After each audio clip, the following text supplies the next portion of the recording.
এবার দাও। বিসমিল্লাহির রহমানির রহিম। আসসালামু আলাইকুম প্রিয় শিক্ষার্থীবৃন্দ, সিদ্ধিশ্রী কলেজে সবাইকে সিদ্ধিশ্রী কলেজে অনলাইন ক্লাসে স্বাগতম। আমি মোহাম্মদ সোহেল স্যার, অ্যাকাউন্টিং ডিপার্টমেন্টের আপনাদের সাথে অনার্স ফোর্থ ইয়ারের working capital management and investment analysis ক্লাসটি নিব। এটা অনার্স ফোর্থ ইয়ারের আমার প্রথম ক্লাস অনলাইনে। প্রিয় শিক্ষার্থীবৃন্দ, তোমাদের যদি অনলাইন ক্লাসে কোনো সমস্যা থাকে তোমরা আমাকে ইনবক্সে কোশ্চেন করবে। ইনশাআল্লাহ আমি তোমাদের প্রতিটি কোশ্চেনের অ্যান্সার দিব। যার যে সমস্যা আছে সবাই কমেন্টস করে আমাকে জানাবে, মন্তব্য করবে এবং আমি সেগুলোর অ্যান্সার দিব। পুরো পৃথিবী যেখানে করোনা মহামারীতে বিপর্যস্ত, বাংলাদেশও তার বাইরে নয়। আশা করি আমরা সবাই সবার জন্য দোয়া করব এবং ভালো থাকবো এই করোনা থেকে। আমি এখন অনার্স ফোর্থ ইয়ারের working capital management and financial statement অ্যানালাইসিসের ক্লাসটি শুরু করতে যাচ্ছি। এটার প্রথম chapter introduction to working capital, chapter 1। তাহলে আমরা একটু এটা সম্পর্কে জেনে নেই। ওয়ার্কিং ক্যাপিটাল কি? দৈনন্দিন কার্যাবলী পরিচালনার জন্য বা দৈনিক কাজের জন্য যে মূলধনটা প্রয়োজন বা যে অর্থ প্রয়োজন তাকেই ওয়ার্কিং ক্যাপিটাল বলে। তো ওয়ার্কিং ক্যাপিটাল শুরু করার আগে আমাদের এটার কিছু ফর্মুলা আছে, কিছু সূত্র আছে, সেগুলো আমরা এখন জানবো এবং সেভাবে আমরা ওয়ার্কিং ক্যাপিটালটা করব। আমরা এখন একটু সেই সূত্রগুলো জেনে নেই কীভাবে আমরা করব। আমরা জানি কারেন্ট অ্যাসেট থেকে কারেন্ট লায়াবিলিটি বাদ দিলে নিট ওয়ার্কিং ক্যাপিটাল বের হয়। তাহলে আমাকে কি কি কারেন্ট অ্যাসেট আমাদের সেই সম্পর্কে জানা দরকার।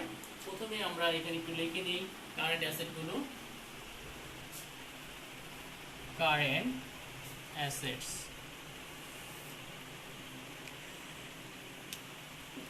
এক নম্বরে আমরা লিখি ক্যাশ ইন হ্যান্ড। ফর্মুলাতে এটা আমাদের প্রথমেই ক্যাশ ইন হ্যান্ড, মানে আমার হাতে কত ক্যাশ আছে বা দরকার। 2 নম্বরে আমরা লিখব বিগিনিং ইনভেন্টরি। আমার শুরুর যে ইনভেন্টরিটা সেখানে কিছু টাকা আটকিয়ে থাকে, এই জন্য আমার অর্থ প্রয়োজন। ওয়ার্ক ইন প্রসেস, মানে আমি যা তৈরি করব সেটা প্রসেস অবস্থা আছে, ফ্যাক্টরিতে কাজ চলতেছে, সেখানে যে কাজটা আমার এখনো কমপ্লিট হয়নি তার জন্য আমার অর্থ প্রয়োজন। এরপরে আমার ফিনিশ গুডস, যেটা আমার কাজটা কমপ্লিট হয়ে গেছে।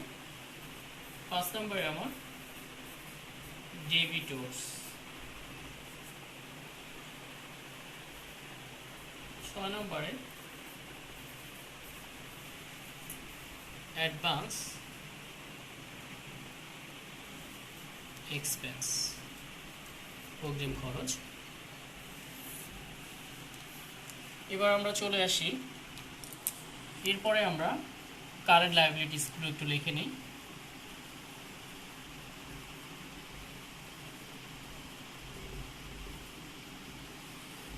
কি কি কারেন্ট লায়াবিলিটিসে আমরা সুবিধা পাবো? ক্রেডিটরস, পাওনাদার, যাকে আমরা লেটে টাকা দিব।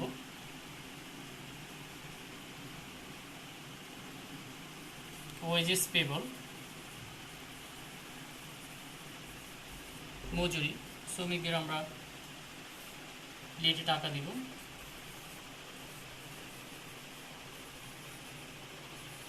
ওভারহেড পেবল,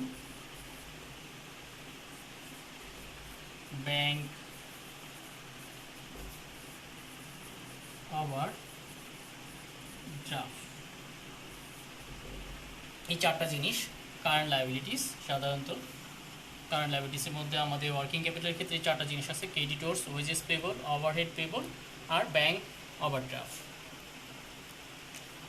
আমাদের অঙ্ক করার ক্ষেত্রে কারেন্ট অ্যাসেট আর কারেন্ট লায়াবিলিটি দরকার। আমরা জানি কারেন্ট অ্যাসেট থেকে কারেন্ট লায়াবিলিটি বাদ দিলে যেটা বের হবে সেটার নামই হবে net working capital. Net working capital সূত্র হবে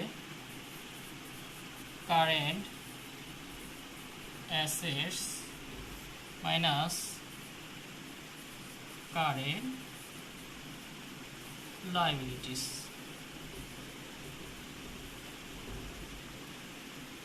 এই শিক্ষার্থীবৃন্দ আমরা দেখি এখানে কারেন্ট অ্যাসেট থেকে কারেন্ট লায়াবিলিটি বাদ দিলে আমাদের নিট ওয়ার্কিং ক্যাপিটাল বের হবে। আমাদের এই অঙ্কের ক্ষেত্রে এই ইন্ট্রোডাকশন টু ওয়ার্কিং ক্যাপিটালে আমাকে নিট ওয়ার্কিং ক্যাপিটালই বের করতে হবে। তাহলে এটার সূত্রটা আমরা এখানে দেখে নিলাম যে প্রথমে হলো কারেন্ট অ্যাসেটগুলোর নাম, কারেন্ট লায়াবিলিটির নাম। এই কারেন্ট অ্যাসেট থেকে কারেন্ট লায়াবিলিটি বাদ দিলে আমাদের নিট ওয়ার্কিং ক্যাপিটাল বের হবে। আমরা আরও কিছু জিনিস জেনে নিই এখানে, যেমন ডেবিটর্স। আমরা ডেবিটর্স জানি দেনাদার, যাদের কাছে আমরা টাকা পাবো। ডেবিটর্সের সাথে যেটা বিক্রি করতেছি আমি, বিক্রি করার পরে একজনের কাছে আমি টাকা পাবো, সেখানে থাকে কস্ট প্লাস প্রফিট, দুইটা জিনিস মিলে ডেবিটর্স। কিন্তু এখানে শুধুমাত্র আমরা কস্ট প্রাইসটা ধরবো। আর ওয়ার্কিং প্রসেসের ক্ষেত্রে আমাদের রুলস আছে, আমরা রুলসটা একটু লিখে নিই এখানে।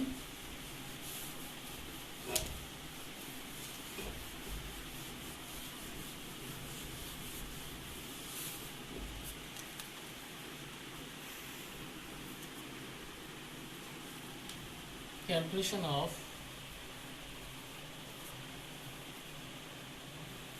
work in process, যে কাজটা চলতেছে এই কাজের ক্ষেত্রে কোশ্চেনে কিছু উল্লেখ করা না থাকলে আমরা র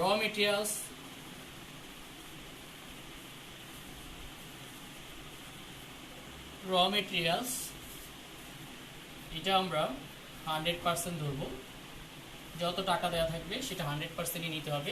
যেমন আমি কোনো কাজ শুরু করলে সেটার ম্যাটেরিয়ালস সেটা সম্পূর্ণ নিয়ে আমার কাজটা শুরু করতে হবে, এই জন্য র মেটেরিয়ালস 100% ধরতে হয়।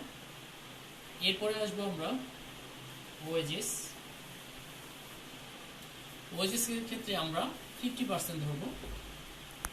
আর এরপরে আসি ওভারহেডের ক্ষেত্রেও আমরা 50% ধরবো। এভাবে আমাদের ওয়ার্কিং প্রসেসটা বের করতে হবে, কারণ আমি যদি অনেক সময় এগুলো 100% ধরা হয়, ওয়েজেস ওভারহেড এগুলো 100% ধরবো না। 100% হলে আমার কাজটা ফিনিশ হয়ে গেল, কিন্তু আসলে এটা কি বলছে ওয়ার্কিং প্রসেস, আমার কাজটা প্রসেস অবস্থা আছে, কাজটা সম্পূর্ণ কমপ্লিট হয়নি। এই জন্য আমরা র মেটেরিয়ালস 100% ধরবো আর ওয়েজেস ওভারহেড 50% ধরে নিব আমরা। এইগুলো আমার মূল সূত্রটা, যে কারেন্ট অ্যাসেট থেকে কারেন্ট লায়াবিলিটি বাদ দিলে যেটা বের হয় সেটার নামই হলো নিট ওয়ার্কিং ক্যাপিটাল। আমি লিখে দিলাম আপনাদের। এখন আসেন আমরা একটা অঙ্ক নিয়ে আলোচনা করব, এই চ্যাপ্টারের ওয়ার্কিং ক্যাপিটালের একটা অঙ্ক। এখানে আমি একটা অঙ্ক লিখে রেখেছি। Question, from the following data related to Shifa লিমিটেডের ডাটা এখানে আছে। You are required to prepare for the board of directors a statement showing the working capital needed to finance a level of activity of 1,04,000 unit per annum। তার মানে তার প্রতি বছর 1,04,000 unit দরকার statement of working ক্যাপিটালের ক্ষেত্রে। তার raw materials বলতেছে 16 টাকা পার ইউনিট হবে এখানে। ডাইরেক্ট লেবার 4 টাকা পার ইউনিট, ওভারহেড এক্সপেন্স 12 টাকা পার ইউনিট, টোটাল কস্ট 32 টাকা, প্রফিট 8, সেলিং প্রাইস 40। এটা পার ইউনিট আমরা লিখে নিই, এটা হবে পার ইউনিট। তাহলে প্রতিটাই হবে পার ইউনিট করে এখানে। তাহলে আমি একটা পেন তৈরি বা যে কোনো একটা জিনিস যদি আমি তৈরি করতে যাই, ধরলাম আমরা পেন তৈরি করতে যাচ্ছি, তাহলে টোটাল আমার সেলিং প্রাইস 40 টাকা, টোটাল কস্ট 32 আর প্রফিট 8। এরপরে নিচে আমাকে কিছু ইনফরমেশন দেওয়া আছে। Raw materials equivalent to 1 month supply in store in godown. Raw materials আমার গোডাউনে 1 মান্থ থাকে। যদি আমার 1 মাস গোডাউনে রাখতে হয় তাহলে তার জন্য আমার টাকা ওইখানে আটকে থাকবে। যে 1 মাস রাখছি সেটার জন্য আমার ওই 1 মাসের যে ম্যাটেরিয়ালস রাখছি ওটা টাকা আমার ওখানে আটকে রইল। তারপরে the production process takes 30 days, বলছে 30 দিন থাকে প্রসেস অবস্থা, যেটা প্রসেসিং করতে আমার মানে কাজটা করতে 30 দিন সময় লাগে। এরপর বলা আছে finish goods equal to 1 month production আর carried in stock. Finish goods স্টকে থাকে। আমি একটা জিনিস ফিনিশ করছি, ফিনিশ করা মানে কিন্তু বিক্রি হয়ে যায় না, তাহলে সেটাও বিক্রি করা পর্যন্ত আমার 1 মাস স্টকে থাকতেছে আমার কাছে। ডেবিটর্স গেটস 1 মান্থ ক্রেডিট, তাহলে দেনাদারের কাছে আমার 1 মাস সময় টাকা কালেকশনের জন্য 1 মাস সময় লাগে, 1 মাস পরে সে টাকা দেয়। ক্রেডিটর্স অ্যালাউ 2 মান্থ ক্রেডিট, পাওনাদারকে আমি 2 মাস পরে টাকা আমি পরিশোধ করব, তাহলে এখানে আমার টাকাটা আটকে পরিশোধের সুযোগ পাচ্ছি আমরা 2 মাস পর্যন্ত। Time lagging payment of wages and overhead is 1 month, তাহলে এখানে দেখা যাচ্ছে যে ওয়েজেস মজুরি এবং ওভারহেড উপরে ব্যয় জন্য আমি 1 মাস সময় পাচ্ছি, 1 মাস পরে আমি তাদের টাকাটা পরিশোধ করব, তাহলে আমি এই টাকাটা আটকে রাখতে পারতেছি। 25% of purchase are for cash, এবং আমার 25% ক্যাশে হয় বিক্রি প্রতি বছর, তাহলে বাকি 70% আমার ধারে হবে। ক্যাশ ইন হ্যান্ড 1 লাখ, বলতেছে আমার হাতে আছে 1 লক্ষ টাকা, মানে 1 লক্ষ টাকা নিয়ে আমি বিজনেসটা প্রথমে শুরু করব, এরপরে বাকি মানে কাজটা শুরু করব, যে প্রোডাকশনে যাব সেই প্রোডাকশনের 1 লক্ষ টাকা, আর বাকিগুলো আমার এভাবে র মেটেরিয়ালসের জন্য লাগবে, এভাবে লাগবে। তাহলে আমার নিট কতটুকু ওয়ার্কিং ক্যাপিটাল আসলে এটার জন্য প্রয়োজন, আমি যে প্রোডাকশনে যাব তার জন্য। তাহলে আমরা একটা এই অঙ্কটা আমরা প্রথমে একটু সলভ করব।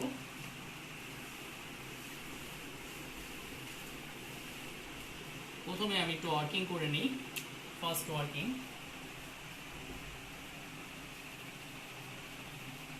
Calculation of cost per unit, 1 ইউনিটের কস্ট কত আমরা একটু বের করে নেই। প্রথমে র মেটেরিয়ালসের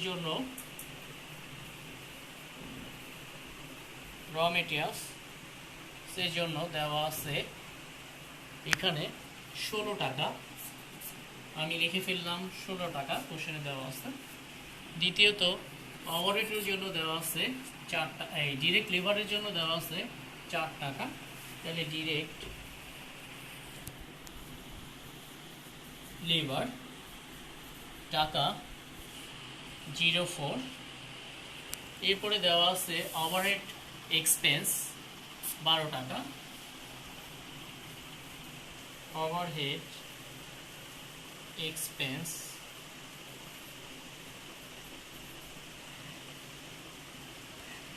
12 টাকা। টোটাল কস্ট দেওয়া আছে 32 টাকা, তাহলে আমার 32 টাকা হলো কস্ট পার ইউনিট। এটা আমার বের করতে হবে, কারণ আমার এখানে লাগবে অঙ্কের ক্ষেত্রে, এর জন্য আমি প্রথম ওয়ার্কিংটা সবসময় করে নিব। Calculation of cost per unit, 1 ইউনিটে আমার কত কস্ট হচ্ছে, এখানে র মেটেরিয়ালস 16 দেওয়া। Calculation of cost per unit আমরা ডিরেক্ট ম্যাটেরিয়ালস 16 টাকা, ডিরেক্ট লেবার 4 টাকা, ওভারহেড 12 টাকা, টোটাল কস্ট পার ইউনিট 32 টাকা। এটা আমরা ক্যালকুলেশন করে বের করে নিলাম। এবার আমরা 2 নাম্বারে যাব। 2 নাম্বার ওয়ার্কিং, দুটো ওয়ার্কিং করে আমার অঙ্কটা শুরু করতে হবে।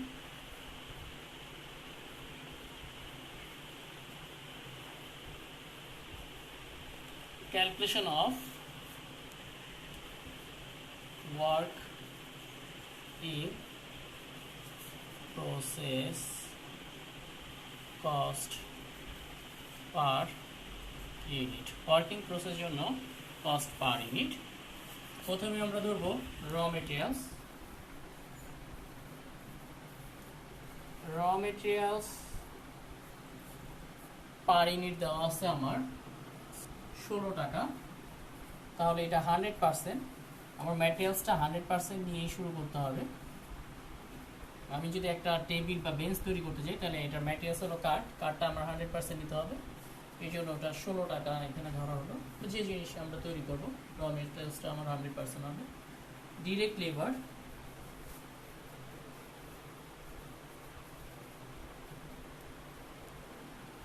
4 টাকা। তাহলে এটা ধরবো আমরা 50%, অ্যাজিউম করে নিলাম 50%, যে আমার 50% লেবার কাজ করছে। তাহলে এটা 50% হলো 2 টাকা। এরপর হলো ওভারহেড এক্সপেন্স 12 টাকা দেওয়া আছে এখানে। তাহলে ওভারহেড এক্সপেন্স 12 টাকা, 50% 6 টাকা। তাহলে টোটাল হলো 16, 18, 24। তাহলে আমার cost per unit 24। Working process করতে আমার 24 টাকা খরচ হয়, আর এমনি ফিনিশ করতে আমার খরচ হয় 32 টাকা। এর আগে আমরা পেয়েছিলাম। এখন আমরা মূল অঙ্কে সলিউশনে চলে যাচ্ছি। Calculation of statement showing net working capital. এই জন্য আমরা কলাম করব 3টা। ডিটেলস, ক্যালকুলেশন, টাকা। ডিটেলসে আমরা কারেন্ট অ্যাসেটগুলো লিখে নিলাম। এখানে কি কি কোশ্চেন অনুযায়ী আমি লিখেছি। এখানে ক্যাশ আছে, ক্যাশ, বিগিনিং ইনভেন্টরি আছে এখানে, ওয়ার্কিং প্রসেস এটা আছে এখানে, যে সময়টা যেটা দেওয়া থাকবে সেটাই আসবে এখানে। ফিনিশ কোর্সের টাইম দেওয়া আছে, ফিনিশ কোর্সের বলা আছে ফিনিশ কোর্স যেগুলো দেওয়া থাকবে এখানে সেই সময়গুলো অনুযায়ী আমাকে লিখতে হবে। ডেবিটর্সের টাইম দেওয়া আছে, তার মানে ডেবিটর্স আসবে। যদি ডেবিটর্সের টাইম না দেওয়া থাকতো তাহলে ডেবিটর্সটা আসতো না এখানে। ডেবিটর্স এখানে বলা আছে 1 মান্থ, এর জন্য ডেবিটর্স লিখলাম। তাহলে আমাকে 5টা আসছে এখানে। যেহেতু পিপিএড এক্সপেন্স নাই, আমরা ফর্মুলাতে পিপিএড এক্সপেন্স লিখছিলাম, এখানে পিপিএড এক্সপেন্স নাই, কোনো জায়গায় উল্লেখ করা নেই এখানে, এই জন্য আসে নাই আমার কোনো সম্পদ। এবার লাইবিলিটিগুলো খুঁজে নিই আমরা। লাইবিলিটিগুলো এখানে আমার দেওয়া আছে, টাইম দেওয়া আছে, ক্রেডিটর্স 2 মান্থ ক্রেডিট, তাহলে ক্রেডিটর্স লাইবিলিটি। এরপরে দেওয়া আছে time lagging payment of wages and overhead expense 1 month. তাহলে এখানে দুইটা একসাথে করা আছে, ওয়েজেস অ্যান্ড ওভারহেড। তাহলে আমার ওয়েজেস পেবল এবং ওভারহেড পেবল আমরা দুটোই লিখে নিলাম, আর কোনো লাইবিলিটি নেই। এরপরে এখানে বলছে 25% পারচেস আর ফর ক্যাশ। আমরা 25% পারচেস আমরা ক্যাশে করি।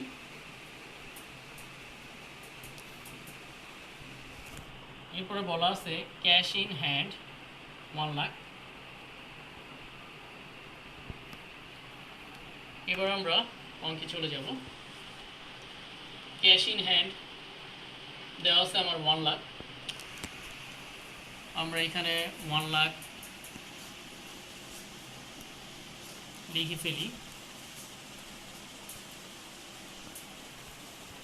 বিগিনিং ইনভেন্টরি যেটা raw materials equivalent to 1 month supply in storing godown, এটা বিগিনিং ইনভেন্টরি আমার গোডাউনে আছে। তাহলে এখানে শুরুতেই 1 মান্থ। তাহলে আমার টোটাল প্রোডাকশন হলো 1,04,000। 1,04,000 এখানে আমি লিখে নিই, 1,04,000 ইন্টু আমার স্টোরে থাকে হলো বলা আছে 1 মান্থ। 1 মান্থের কথা বলা আছে এখানে।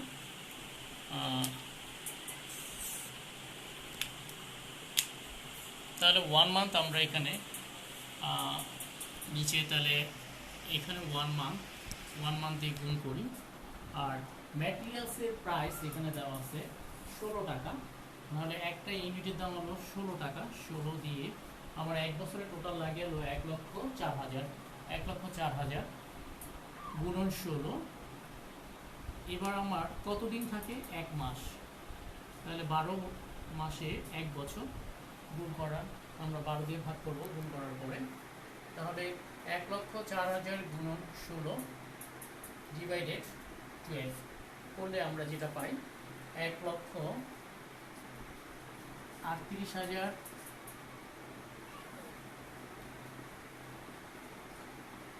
667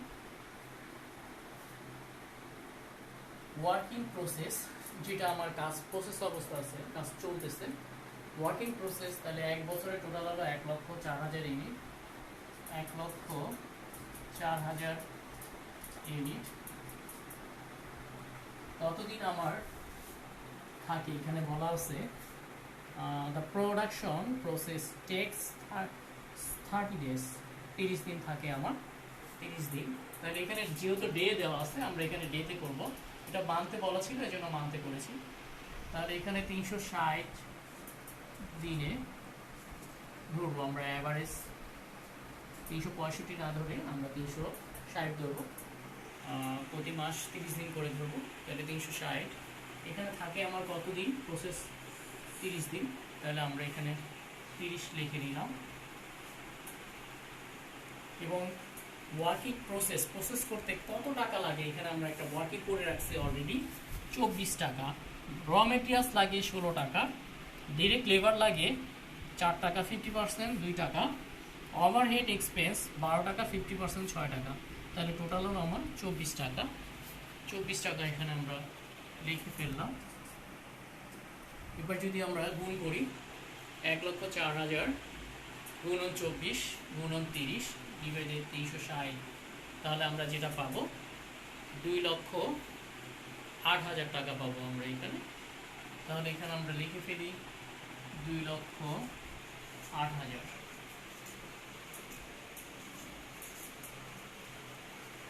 এরপরে আমরা ফিনিশ কোর্স কত হাজার ইউনিট, 1,04,000 ইউনিট, লিখে ফেললাম 1,04,000 ইউনিট, 1,04,000 ইউনিট গুণন, আমরা 1 ইউনিট ফিনিশ করতে আমরা ওয়ার্কিং করেছিলাম 32 টাকা লাগে 1 ইউনিটে, আমরা জানি প্রথমেই আমরা ওয়ার্কিংটা করেছিলাম। তাহলে ফিনিশ করতে 32 টাকা। আমরা আবার একটু দেখি, 16 টাকা 4 20 আর হলো 12, তাহলে টোটাল কস্ট ফিনিশ করতে আমার 32 টাকা লাগতেছে।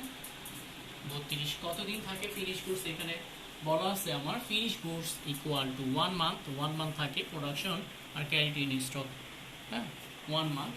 তাহলে এখানে আমরা 1 দিয়ে গুণ করব আর 12 দ্বারা ভাগ করব, কারণ আমরা জানি 1 বছর সমান সমান 12 মাস। 12 দ্বারা ভাগ করলাম, 1 দ্বারা গুণ করলাম, তাহলে এখানে আমার আসে টোটাল 2,77,333।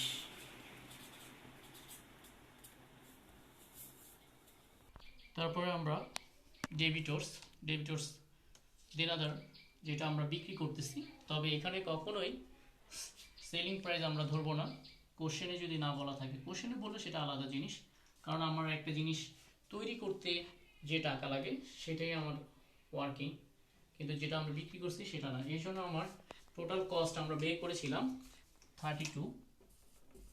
আমরা তাহলে ডেবিটর্স, এখানে বলা আছে ডেবিটর্স গেটস 1 মান্থ ক্রেডিট, তার মানে দেনাদারকে আমরা সুযোগ দিই 1 মাস।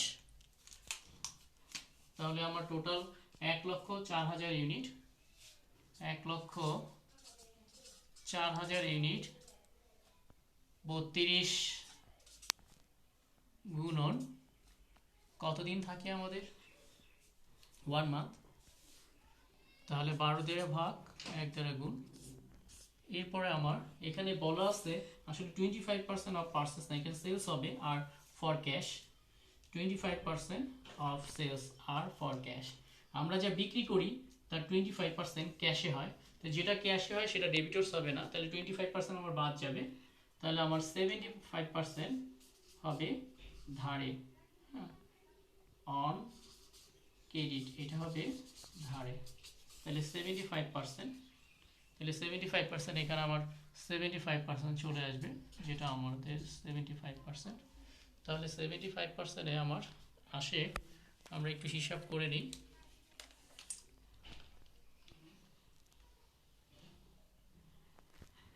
75%, 1,04,000, 1,04,000 গুণন 32 ভাগ 12,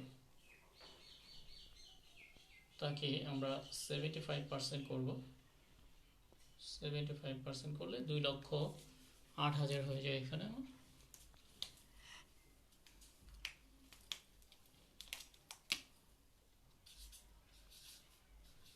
2,08,000। এবার আমরা টোটাল যোগ করলে 3 3 0 0 0, এরপরে আমার 7 8 15,